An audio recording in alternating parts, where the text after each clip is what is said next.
Hello दोस्त, कैसे हैं। स्टडी टू एवरीडे जीएस में आप लोग का स्वागत है। और मेरे चैनल पे पहली बार आए हैं तो सब्सक्राइब कीजिए और बेल आइकन दबाइए ताकि जो भी हम वीडियो डालें आपके पास पहुंच सके नोटिफिकेशन, और उसे आप देख कर इंजॉय कीजिए। क्या आज लाए हैं दिल्ली सल्तनत का पूरा निचोड़, जो मास्टर वीडियो जिसको बोल सकते हैं। एक एक लाइन में एकदम एक एक लाइन में तीन तीन दो दो चार चार क्वेश्चन है। ठीक है, तो इसको आपको पूरा देखिए, समझे। ये दिल्ली सल्तनत पूरा समाप्त हो जाएगा और एक वीडियो में लगभग जितना भी जो इम्पोर्टेंट क्वेश्चन है वो सारे हम इसमें इंक्लूड कर दिए हैं। ठीक है, और अगर आपको इसे डिटेल में जानना है तो प्लेलिस्ट में वीडियो डाला हुआ है, उसको आप जाइए देखिए। ठीक है, प्लेलिस्ट 68 बीपीएससी करके है डाला हुआ, उसमें एक एक अथी का है, सल्तनत का आपको विस्तार से है, उसमें आप जाके देख सकते हैं। ठीक है, आज बिना समय बिताए हुए स्टार्ट करते हैं ताकि आपको 15-20 मिनट पूरा हम दिल्ली सल्तनत को हम रिवाइज करवा देते हैं। ठीक है, ये मास्टर वीडियो है, आप देखिए और शुरू से पूरा अंत तक देखिए, पूरा वीडियो को देखिए तभी आपको समझ में आएगा, और एक एक क्वेश्चन बहुत अच्छा है। ठीक है, तो स्टार्ट करते हैं। पूरा वीडियो देखिए, दूसरों का शेयर कीजिए, लाइक कीजिए। ठीक है, देखिए गुलाम वंश के संस्थापक कौन थे? तो कुतुबुद्दीन ऐबक थे गुलाम वंश के संस्थापक। कब किए थे? तो 25 जून 1206 में। ठीक है, गुलाम वंश के संस्थापक कौन है? कुतुबुद्दीन। और राज्य अभिषेक, देखिए राज्य अभिषेक और राजधानी, तो कुतुबुद्दीन ऐबक के राज्य अभिषेक और राजधानी कहाँ था गुलाम वंश के? तो ये था लाहौर में। ठीक है, लाहौर में। ठीक है, और मृत्यु हुआ था तो यहीं पे इनको दफनाया भी गया था। ठीक है, मृत्यु जब हुआ था, मृत्यु तो दफनाया गया था, दफनाया गया था। ठीक है, तो कहाँ? लाहौर में ही इनको दफनाया भी गया था और मृत्यु भी हुआ था। ठीक है, जब एक एक लाइन में जो क्वेश्चन है ना बहुत इंपॉर्टेंट है। ठीक है, तो नहीं तो आप लोग शेयर कर दीजिए दूसरे को। ठीक है, जितना भी ग्रुप है सब्सक्राइब कर लीजिए। देखिए भारत में तुर्की सत्ता का संस्थापक कभी? ठीक है, भारत में देखिए, भारत में तुर्की सत्ता का संस्थापक तुर्की। और देखिए कभी भी सुल्तान की उपाधि धारण नहीं करने थे। देखिए जो कुतुबुद्दीन ऐबक थे वो तुर्की सत्ता का स्थापना किए भारत में, दिल्ली में। ठीक है, और ये कभी भी अपना सुल्तान की उपाधि धारण नहीं किए। ठीक है, तो ये कौन हो जाएंगे? कुतुबुद्दीन ऐबक। ठीक है, तो ये हो जाएंगे कुतुबुद्दीन ऐबक, एक तो देखिए यही हो जाएंगे कुतुबुद्दीन ऐबक। ठीक है, और भारत की प्रथम मस्जिद कुवत उल इस्लामिया। ठीक है, देखिए भारत के प्रथम मस्जिद कुवत उल इस्लामिया था। ठीक है, भारत के प्रथम मस्जिद कुवत उल इस्लामिया किसने बनवाए थे? तो कुतुबुद्दीन ऐबक ने। ठीक है, ऐबक ने। ठीक है, कुतुबुद्दीन ऐबक ने, ये दोनों काम कुतुबुद्दीन ऐबक ने किए थे। ठीक है, ये कभी भी सुल्तान की उपाधि धारण नहीं करने वाले थे पूरा। ठीक है, दिल्ली सल्तनत की मस्जिद कुतुब उल इस्लाम मस्जिद है। ठीक है, कुतुब मीनार का निर्माण ऐबक ने किए थे। ठीक है, कुतुब मीनार का निर्माण किसने किए थे? तो ऐबक ने किए थे। थोड़ा अगर आपको क्वालिटी में दिक्कत हो रहा है तो उसको बढ़ा लीजिए। ठीक है, और बढ़ा लीजिए क्वालिटी तो सब अच्छा दिखेगा, छोटा छोटा लिखा हुआ है। ठीक है, ब्राइटनेस भी बढ़ा लीजिए। देखिए कुतुब मीनार का निर्माण किसने करवाया था? तो कुवत उल इस्लाम ने। ठीक है, किसके नाम पे? तो सूफी संत थे कुतुबुद्दीन बख्तियार काकी। ठीक है, कुतुबुद्दीन बख्तियार काकी के नाम पे ये किए थे। ठीक है, कुतुब मीनार का निर्माण। ठीक है, कुतुबुद्दीन ऐबक ने। ठीक है, और देखिए इल्तुतमिश सुल्तान बनने से पहले किस प्रांत का सूबेदार था? ठीक है, जब इल्तुतमिश गद्दी पर बैठ रहे थे तब वो सूबेदार थे, तो किस प्रांत का थे? तो बदायूं के थे। ठीक है, ठीक है, दिल्ली सल्तनत का वास्तविक संस्थापक इल्तुतमिश थे, बदायूं के थे। ठीक है, बदायूं के सूबेदार थे इल्तुतमिश। ठीक है, दिल्ली सल्तनत का वास्तविक संस्थापक। ठीक है, देखिए ये गुलाम वंश के संस्थापक कुतुबुद्दीन ऐबक थे, लेकिन अगर दिल्ली सल्तनत का वास्तविक संस्थापक कहेगा तो क्या कौन हो जाएगा? इल्तुतमिश हो जाएंगे। ठीक है, कौन हो जाएंगे? इल्तुतमिश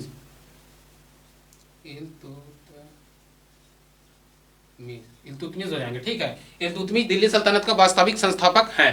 ठीक है, देखिए इल्तुतमिश ने 40 योग्य तुर्क गुलामों को मिलाकर किस दल का गठन किया था? तो इल्तुतमिश जो थे वो 40 तुर्क योग्य गुलामों को मिलाकर एक दल को गठन किए थे। उस दल का नाम क्या है? तो तुर्क ए चहलगानी। ठीक है, तुर्क ए चहलगानी को शुरू किए थे। तो कौन किए थे? तो इल्तुतमिश किए थे तुर्क ए चहलगानी को, और इसको बोला जाता है तुर्क ए चलीसा। ठीक है, क्या बोला जाता है? तो चहलगानी भी बोला जाता है, चहलगानी या फिर चहलगानी, तुर्क ए चहलगानी। ठीक है, या 40 यह बोला जाता है चालीसा दल बोला जाता है। ठीक है, क्या? चालीसा दल, चालीसा दल भी बोला जाता है इसको। ठीक है, ये जो भी है एक एक लाइन है ना बहुत इंपॉर्टेंट क्वेश्चन है, इसको रिवाइज करने के रूप में आप लीजिए, ताकि इससे कोई भी एग्जाम में आपको 2-3 सवाल एकदम पक्का है, फिक्स है, एकदम 2-3 सवाल आना ही आना है। ठीक है, देखिए मंगोल आक्रमण, देखो मंगोल आक्रमणकारी चंगेज खां। ठीक है, मंगोल आक्रमणकारी चंगेज खां भारत के उत्तर पश्चिम सीमा पर शासन किए थे भारत में, तो किसके शासनकाल में शासन आए थे, मैंने मंगोल, जब मंगोल थे तो किसके शासनकाल में आए थे, तो ये आए थे इल्तुतमिश के समय में, ठीक है, इल्तुतमिश के समय में, ठीक है, इल्तुतमिश। अब हम समय कम लगने के लिए पहले लिख लिए हैं ताकि अब ज़्यादा से ज़्यादा कम से कम लिखे, ठीक है। तो मंगोल आक्रमणकारी चंगेज खां भारत उत्तर पश्चिम में आए थे, ठीक है, जो ये किसके शासनकाल में आए थे, तो मंगोल आए थे सबसे पहले ये इल्तुतमिश के शासनकाल में, ठीक है।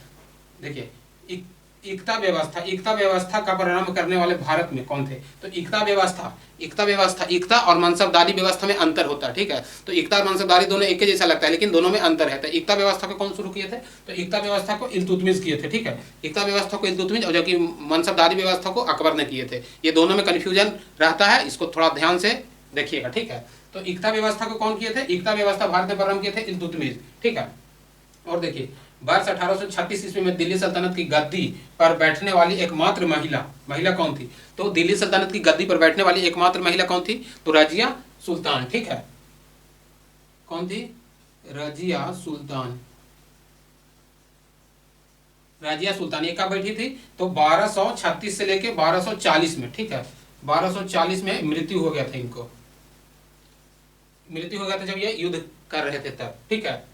और देखिए बलबन को उल्लू खां की, एक एक सवाल जो है ना बहुत इंपॉर्टेंट है, इस आप लोग थोड़ी शेयर कर दीजिए, ठीक है, दूसरों के साथ, और सब्सक्राइब कर लीजिए मेरे, अगर नहीं किए हैं तो पहली बार आए हैं तो, ठीक है। देखिए उल्लूक खां की उपाधि किसने धारण, उल्लूक खां, बलवंत को उल्लूक खां किसने कहा था, बलबन को उल्लूक खां किसने कहा था, तो ये नसरुद्दीन महमूद ने, ठीक है, किसने कहा था, तो नसरुद्दीन महमूद ने कहा था, किसको, बलबन को उल्लू की उपाधि दिया था, उल्लू खां की, ठीक है, उल्लू खां की, बलबन को उल्लू खां की उपाधि नसरुद्दीन महमूद ने दिए थे, ठीक है। तुर्क ए चहलगानी को किसने समाप्त किया, ठीक है, देखिए तुर्क ए चहलगानी, ठीक है, तुर्क ए चहलगानी समझ गए किसने शुरू किया था, तो इल्तुतमिश ने किया था, तुर्की गुलामों से मिलाकर किया था 41 संगठनों के, ठीक है। इसको विनाश कौन किए थे, तो इसको विनाश किए थे तुर्क ए चहलगानी को बलबन ने किए थे, ठीक है,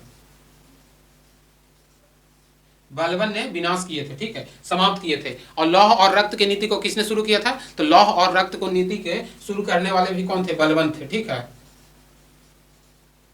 बलबन थे लौह और रक्त को नीति को शुरू करने वाले। और देखिए सिजदा एवं पैबोस प्रथा को अपनाने वाले, दरबार में शुरू करने वाले, यानी अपना दरबार में सिजदा एवं पैबोस प्रथा को शुरू करने वाले कौन थे, तो ये भी थे बलबन, ठीक है, ये कौन थे, बलबन थे, बलबन। देखिए बलबन तीन वो, और तीनों जो है ना कोई ना कोई एग्जाम में डाल ही देता है, बिहार का कोई भी एग्जाम हो उसमें आपको डाल ही देगा। देखिए चाहे तो ये बताएगा उल्लू खां की उपाधि तो नसरुद्दीन महमूद ने किया था, तुर्क ए चहलगानी को किसने समाप्त किया था, ठीक है, तो ये बलबन ने किया था। लौह और रक्त की नीति को किसने समाप्त किया था, शुरू किया था, तो ये बलबन है, ये यूनानियों से लाए थे, यूनानी प्रथाओं से। सिजदा एवं पैबोस जो शुरू किए थे ये भी बलबन ने ही शुरू किए थे। सिजदा एवं पैबोस एवं ये था कि जो शासन को चूमना, ठीक है, और पैबोस के मतलब आप लोग नहीं देखे हैं, नहीं जानते हैं तो पिछले वाला वीडियो देखिए, उसमें सारा डिटेल से बताए हुए हैं, बहुत अच्छा है। एक एक जो गुलाम वंश थे, खिलजी थे, 5 जो है ना, वो पांचों के अलग बताए, मैंने 4 वीडियो है जो कि आपको सैयद और तुगलक एक ही में है, ठीक है। गुलाम वंश के अंतिम शासक कौन हुए, गुलाम वंश के अंतिम शासक शमसुद्दीन क्यूमर्स हुए, शमसुद्दीन क्यूमर्स, ठीक है, और गुलाम वंश के अंतिम शासक शमसुद्दीन क्यूमर्स, इसका स्क्रीनशॉट भी आप ले सकते हैं, ठीक है, अभी नहीं बाद में लीजिएगा। और देखिए और आगे देखिए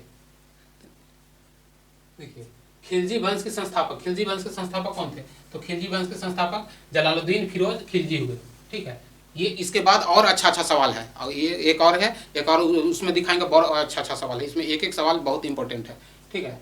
तो आप देखिए खिलजी वंश के संस्थापक गयासुद्दीन फिरोज खिलजी हुए, खिलजी वंश के संस्थापक गयासुद्दीन फिरोज खिलजी हुए। और लौह और रक्त की नीति को किसने समाप्त किए, तो लौह और रक्त की नीति को किसने समाप्त किया, तो ये भी खिलजी ने ही किए, ठीक है, खिलजी ने लौह और रक्त की नीति को समाप्त किया, लेकिन लौह और रक्त की नीति को शुरू किसने किए, तो किसने, बलबन ने शुरू किए और खिलजी ने समाप्त किए, ठीक है।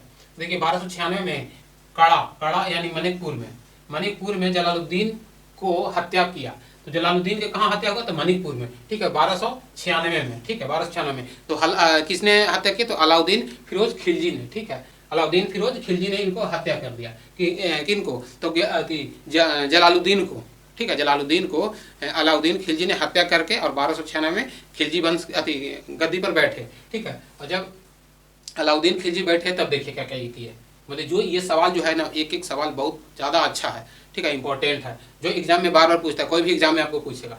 ये देखिए, सिकंदर ए सानी की उपाधि या द्वितीय सिकंदर की उपाधि किसने धारण किए थे? सिकंदर ए सानी या द्वितीय सिकंदर की उपाधि किसने धारण किए थे? तो ये भी अलाउद्दीन खिलजी ने ही किए थे, ठीक है, अलाउद्दीन खिलजी ने ही किए थे, सिकंदर ए सानी या फिर द्वितीय सिकंदर, ठीक है। और देखिए, अलाउद्दीन का सेनापति कौन था? तो नुसरत खान, ठीक है, अलाउद्दीन का सेनापति नुसरत खान, जो कि गुजरात अभियान में, गुजरात जब अभियान कर रहे थे तो उस टाइम उनका सेनापति नुसरत खान था, ठीक है। जब गुजरात में विजय हुआ, जब वहाँ विजय हुआ, जीते, तो वहाँ से ये नुसरत खान ने किसको? मलिक खफू को खरीदे थे। कितना में खरीदे थे? तो 1000 दिनार में। तो उनको 1000 दिनारी भी कहा जाता है। तो 1000 दिनारी किनको कहा जाता है? तो मलिक खफू को, ठीक है। 1000 दिनारी किनको कहा जाता है? 1000 दिनारी मलिक खफू को ही कहा जाता है। 1000 दिनारी मलिक खफू को ही 1000 दिनारी कहा जाता है, ठीक है। 1000 दिनारी, इनको 1000 दिनार में खरीदते, कौन खरीदे? तो नुसरत खान कौन थे? अलाउद्दीन खिलजी के सेनापति थे। तो कब? जब गुजरात अभियान कर रहे थे तब, ठीक है। विंध्य पर्वत श्रेणी को पार करके दक्षिण भारत पर आक्रमण करने वाले दिल्ली सल्तनत का प्रथम सुल्तान, ठीक है, प्रथम सुल्तान कौन हुए? जो कि विंध्य पर्वत, यहाँ पे खाली ये भी पूछ देगा कि विंध्य पर्वत को पार करके दक्षिण भारत में जो अभियान किए थे अलाउद्दीन खिलजी किए थे। लेकिन जब उसका सेनापति पूछेगा तो मलिक खफू हो जाएंगे, ठीक है, मलिक खफू हो जाएंगे उनका सेनापति, ठीक है। दक्षिण भारत में आक्रमण करने वाले कौन थे? तो ये थे अलाउद्दीन खिलजी, ठीक है, अलाउद्दीन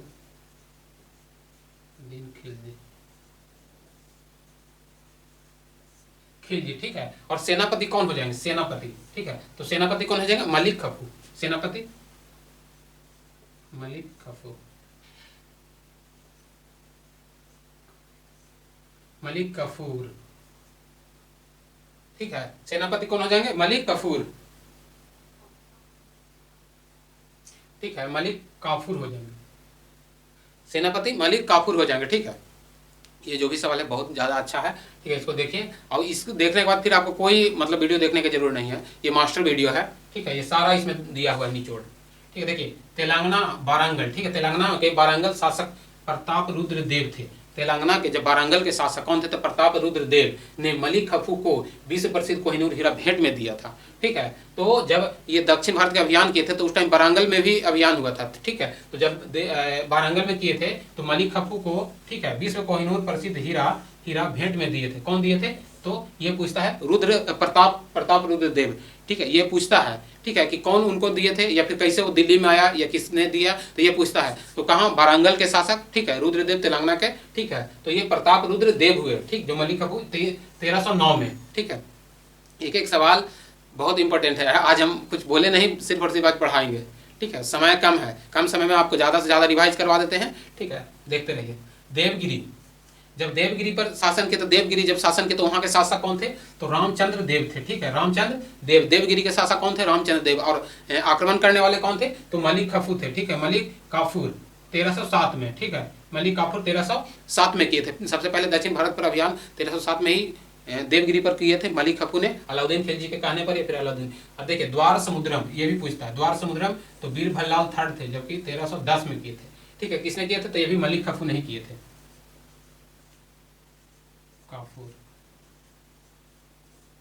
मलिक काफूर ने किए थे, ठीक है। देखिए, एक एक सवाल जो है ना उसको एकदम ध्यान से देखिए, अगर नहीं दिख रहा है तो क्वालिटी थोड़ा सा बढ़ा लीजिए, ठीक है, आराम से देखिएगा।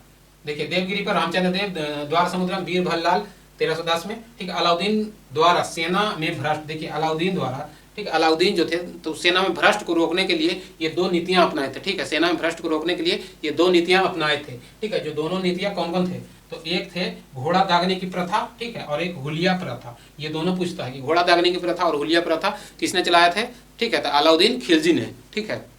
घोड़ा दागने एवं हुलिया का प्रथा अलाउद्दीन खिलजी ने शुरू किए थे। और देखिए, इन्होंने 2 कर भी चलाए थे, ठीक है, अलाउद्दीन खिलजी,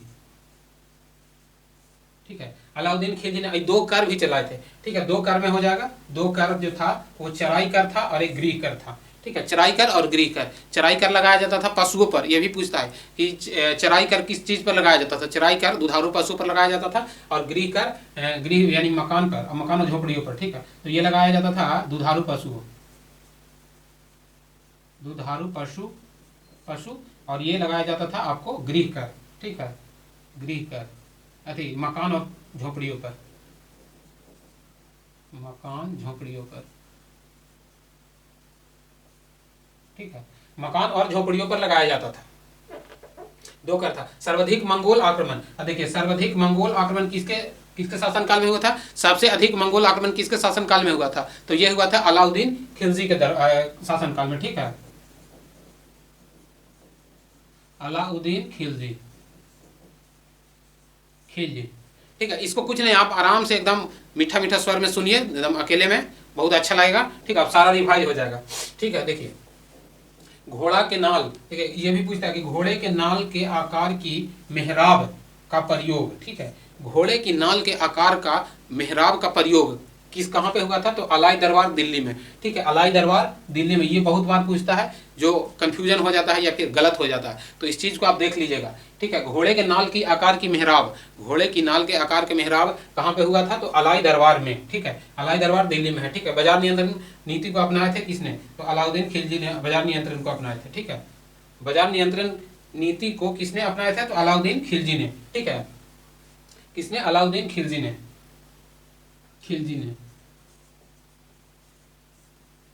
खिलजी ने, अलाउद्दीन खिलजी ने बाजार नियंत्रण प्रणाली को, ठीक है। और तुगलक वंश के संस्थापक क्या कौन हो जाएंगे? तो गयासुद्दीन मोहम्मद तुगलक 1320 में, ठीक है, तुगलक वंश के संस्थापक गयासुद्दीन मोहम्मद तुगलक। और देखिए इन्होंने क्या किया था कि नहरों का निर्माण किए थे एवं डाक व्यवस्था को आरंभ किए थे। तो ये भी पूछा कि दिल्ली सल्तनत में नहरों का निर्माण एवं डाक व्यवस्था का प्रारंभ किसने किए थे? तो ये भी किए थे गयासुद्दीन तुगलक ने, ठीक है, गयासुद्दीन तुगलक ने नहरों एवं दिल्ली डाक व्यवस्था का प्रारंभ किए थे। देखिए एक और, देखिए सूफी संत जो थे वो निजामुद्दीन औलिया से सबसे ज्यादा, ठीक है, किस सूफी संत के साथ गयासुद्दीन का संबंध अच्छे नहीं थे? किस सूफी संत के साथ गयासुद्दीन तुगलक का संबंध अच्छे नहीं थे? तो ये हो जाएंगे निजामुद्दीन औलिया, ठीक है, कौन हो जाएंगे? औलिया, औलिया के साथ अच्छे नहीं थे, अच्छे नहीं थे, ठीक है, किसको? गयासुद्दीन तुगलक का संबंध अच्छे नहीं थे, ठीक है। और आगे देखिए, इसको ज्यादा से ज्यादा देखिए, दूसरों के साथ शेयर कीजिए। आइए आगे देखते हैं, ठीक है। दिल्ली सल्तनत का ये मास्टर वीडियो है, ये आप लोग देखिए, दूसरों के साथ शेयर कीजिए, ठीक है। आइए देखते हैं आगे। देखिए बंगाल अभियान से लौटते समय गयासुद्दीन, जब बंगाल अभियान से लौट रहे थे गयासुद्दीन ने आदेश दिया था, गयासुद्दीन ने आदेश दिया था कि दिल्ली खाली करो। किसको दिया था? तो औलिया को, निजामुद्दीन औलिया को, ठीक है। तो निजामुद्दीन औलिया ने कहे थे कि दिल्ली अभी दूर है, दिल्ली दूरस्थ है। तो उस टाइम जो लकड़ी के महल में गयासुद्दीन रहे थे तो वो गिर के मर गए थे वहीं पर, ठीक है।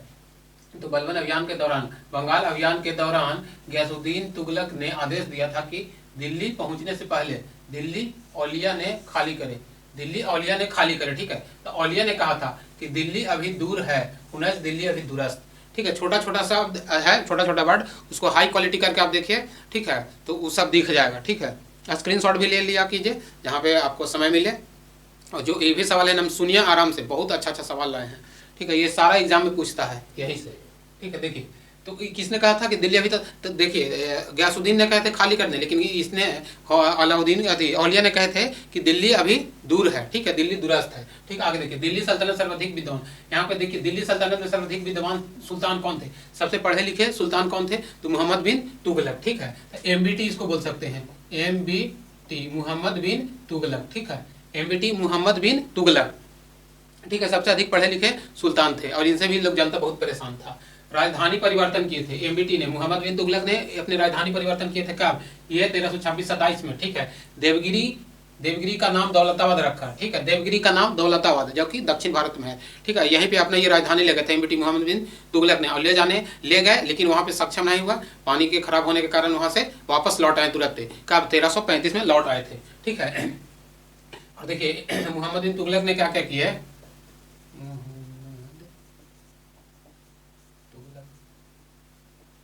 ठीक है। देखिए मोहम्मद बिन तुगलक ने क्या क्या किए, तो मोहम्मद बिन तुगलक ने क्या किया? द्वाब में कर शुरू की, द्वाब में कर में वृद्धि की, द्वाब क्षेत्र में जहाँ पे दो नदियों के बीच जहाँ पे जगह होता था वहाँ पे कर को वृद्धि कर दिए, ठीक है। और द्वाब में कर भी, और सांकेतिक मुद्रा भी चलाए थे। तो सांकेतिक मुद्रा कब चलाए थे? 1330 में, 1330 ईस्वी में, ठीक है। सांकेतिक मुद्रा चलाए थे क्योंकि वहाँ उस टाइम चांदी के कम अभाव के कारण सांकेतिक मुद्रा चलाए थे किसने? मोहम्मद बिन तुगलक ने, ठीक है, मोहम्मद बिन तुगलक ने सांकेतिक मुद्रा चलाए थे, ठीक है। देखिए कृषि के विकास हेतु मोहम्मद बिन तुगलक ने अमीर ए कोही का एक विभाग स्थापना किया था। किसने? मोहम्मद बिन तुगलक ने। ठीक है, मोहम्मद बिन तुगलक। ठीक है, देखिए मोहम्मद बिन तुगलक ने अमीर ए कोही, ये बार बार पूछता है कि अमीर ए कोही कौन शासक ने शुरू किया था? मोहम्मद बिन तुगलक ने। ठीक है, मोहम्मद बिन तुगलक ने। देखिए मोरक्को निवासी इब्न बतूता किसके शासनकाल में भारत आए थे? इब्न बतूता किसके शासनकाल में भारत आए थे? जो उनका पुस्तक था, क्या नाम था? इब्न बतूता किसके शासनकाल में था? मोहम्मद बिन तुगलक के शासनकाल में। ठीक है, मोहम्मद बिन तुगलक के शासनकाल में यहाँ पे आए थे। ठीक है, और इब्न बतूता के पुस्तक कौन है? रेहला। ठीक है, रेहला पुस्तक है। ठीक है, किसका? एमबीटी के, मोहम्मद बिन तुगलक का रेहला मोहम्मद बिन शासक में आए थे। ठीक है, एमबीटी नहीं, मोहम्मद बिन तुगलक के शासन में आए थे। और ये मोहम्मद बिन तुगलक, देखिए इब्न बतूता आए थे इसके शासनकाल में। ये कब आए थे? तो 1333 में आए थे। ठीक है, 1333 ईस्वी में। अगर आपको ये वीडियो पीछे जाके देखिए, प्लेलिस्ट बना हुआ, उसमें एक एक मुगल सल्तनत का, जो दिल्ली सल्तनत का है, उसका एकदम आराम से बताए हैं, उसको आप देखिए, ज़्यादा अच्छा रहेगा। और ये तो मास्टर वीडियो है, जल्दी जल्दी बता देते हैं। ठीक है, मोहम्मद बिन तुगलक के काल में ही सल्तनत में विद्रोह हुआ था। देखिए मोहम्मद बिन तुगलक के काल में जब 1336 में विद्रोह हुआ तो दो भाइयों ने, यानी हरिहर और बुक्का, दो भाइयों ने विजयनगर साम्राज्य की स्थापना किया, जो कि कर्नाटक हम्पी में है। ठीक है, तुंगभद्रा नदी के तट पर। ठीक है, और देखिए 1347 में हसन गंगू ने बहमनी साम्राज्य की स्थापना किया। हसन गंगू ने 1347 में बहमनी राज्य साम्राज्य की स्थापना की। तो ये दोनों, ये दिल्ली सल्तनत से पैरेलल, मतलब यहाँ से जाके वहाँ पे स्थापना किए थे। ठीक है, तो ये पूछता है, देखिए किस जैन संतों के साथ मोहम्मद बिन तुगलक का संबंध अच्छे थे? किस जैन संतों के साथ मोहम्मद बिन तुगलक का संबंध अच्छे थे? तो जैन प्रभा के साथ। ठीक है, तो किसके साथ आपको हो जाएंगे? तो जैन प्रभा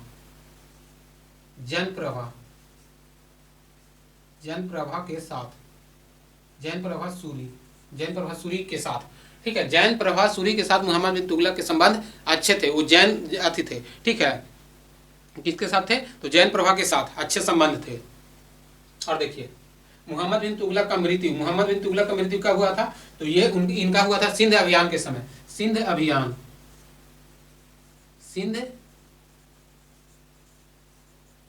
कब हुआ था? तो 1391 में। ठीक है, सिंध अभियान कब हुआ था? तो 1391 में सिंध अभियान हुआ था। ठीक है, सिंध अभियान कब हुआ था? 1391 में। जीन प्रभा 1391 में हुआ था। ठीक है, देखिए और ये इंपोर्टेंट सवाल है। देखिए ये टोपरा, ठीक है, देखिए यहाँ पे टोपरा और मेरठ से दो अभिलेख, अशोक के स्तंभ लेख आए थे। और किसने ये मंगवाए थे दिल्ली में? ये टोपरा से दो स्तंभ अभिलेख, एक मेरठ से आया था और एक टोपरा से आया था। तो कौन मंगवाए थे? तो फिरोज शाह तुगलक ने। ठीक है, किसने मंगवाए थे? तो फिरोज शाह तुगलक ने।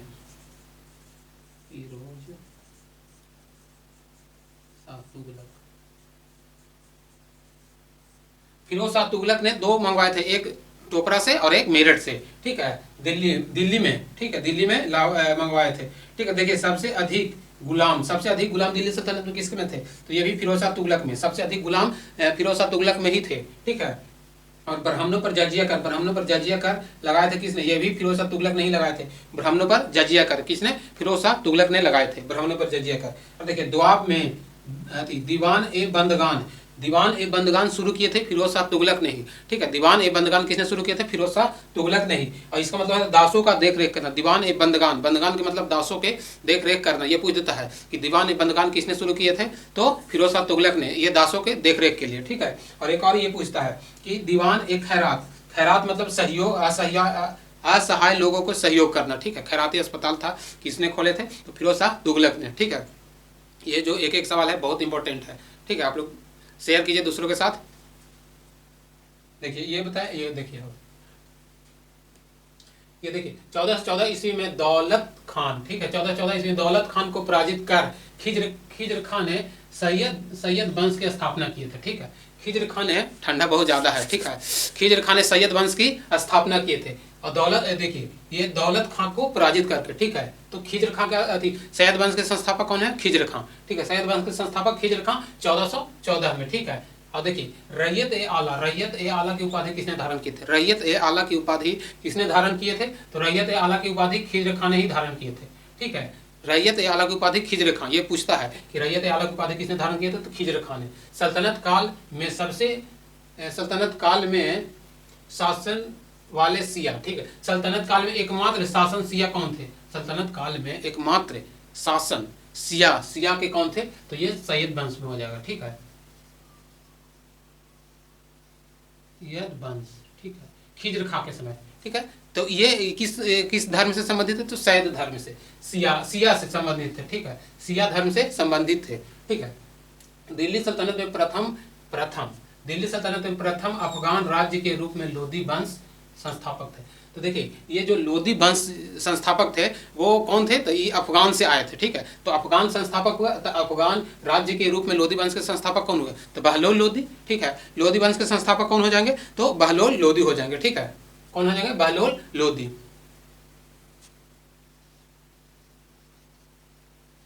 बहलोल लोधी, ठीक है। लोधी वंश के संस्थापक कौन हो जाएंगे, बहलोल लोधी, जो कि अफगान से आए थे, ठीक है। दिल्ली सल्तनत में किसने सर्वाधिक समय तक शासन किए, ठीक है। दिल्ली सल्तनत, जब दिल्ली सल्तनत पूछेगा कि सबसे अधिक समय तक किसने शासन किए, तो सबसे अधिक समय तक दिल्ली सल्तनत में फिरोज शाह बहलोल लोधी ने किए थे। ये बहलोल लोधी ने कितने वर्ष तक किए थे, तो ये 38 वर्ष तक किए थे, ठीक है। ये कितने वर्ष तक किए थे, तो 38 वर्ष तक बहलोल लोधी किए थे, ठीक है। ये बहलोल लोधी ही 38 वर्ष तक किए थे, इसका भी आंसर ये हो जाएगा, ठीक है।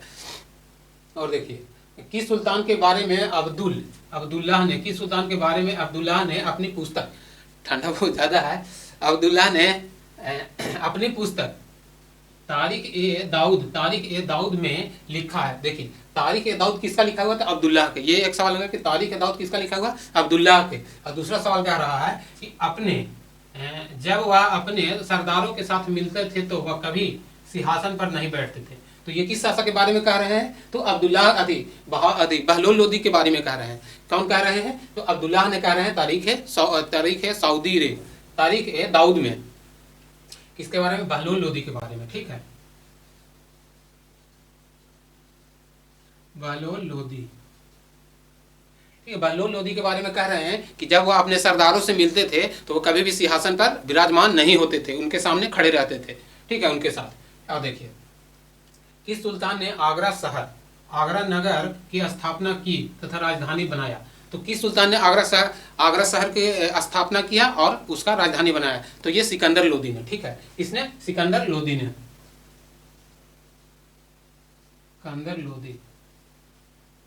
किसने, सिकंदर लोधी ने आगरा शहर को बसाया और उसका राजधानी बनाया। कब, तो ये किए थे 1500 कुछ में, ठीक, 1504 में, ठीक है।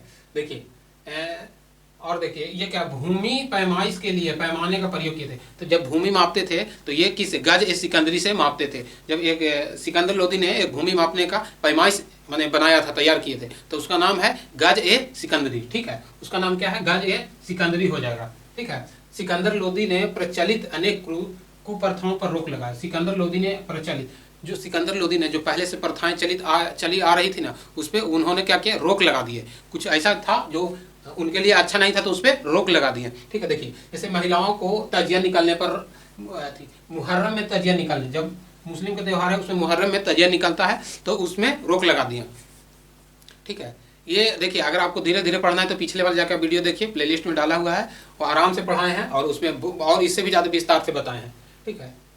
लेकिन ये वीडियो बहुत ज़्यादा अच्छा है, ये कम समय में ज़्यादा आपको प्रश्न और क्वेश्चन देता है, ठीक है। देखिए ये मुहर्रम पर तजिया निकालने पर रोक लगा दिए, ठीक है। महिलाओं को पीर के मज़ारों पर जाने से, जो महिला लोग हैं उसको पीर के मज़ार पर जाने से प्रतिबंध लगा दिए, और जुलूस निकालने पर प्रतिबंध लगा दिए। तो ये 3 काम किए कि सिकंदर लोधी ने, ठीक है। ये किए कि मुहर्रम में तजिया नहीं निकालना है, ठीक है। महिलाओं को पीर जो मज़ार होता है वहाँ पे नहीं जाना है, ठीक है। और जुलूस जो निकालते हैं उसको नहीं निकालना है, ठीक है। और देखिए दिल्ली सल्तनत कालीन वंश, देखिए गुलाम वंश, ठीक है, गुलाम वंश या मामलुक वंश।